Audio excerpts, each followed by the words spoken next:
আজি বিহু বুলি একদম আমি দুজনী শাহু বোৱাৰী বহি লৈছো আমাৰ এও আৰু ল'ৰাটোতো নাথাকে ইফালে সিফালে ওলাই যায় আমি দুজনী বহি পেলাই ইয়াক আজি ভালকে খাম কোমল চাউল আৰু ইয়াক ঘৰত বনোৱা দৈ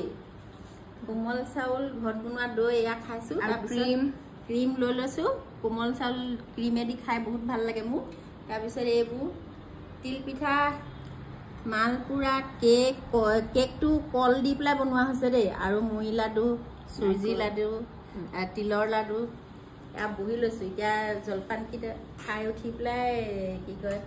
চাহ একাপ খাম ধুনীয়াকৈ পিঠা পনাবোৰ ৰেডি কৰি লৈছো আপোনালোকে কি কৰিছে বাৰু আমি দুজনী তাকে আৰু জলপানটো খাই লওঁ খাই পেলাই এতিয়া কোন আহে ঘৰলৈ কোনোবা আলহী ওলাবহি চাগে আহিম বুলি কৈছিলে আজি আলহী আহিম হৈছে ন আহিম বুলি কৈছিলে সেইকাৰণে আগতে খাই বৈ আজৰি হৈ লৈছো ভাতটো খোৱা অলপ দেৰি হ'ব বাই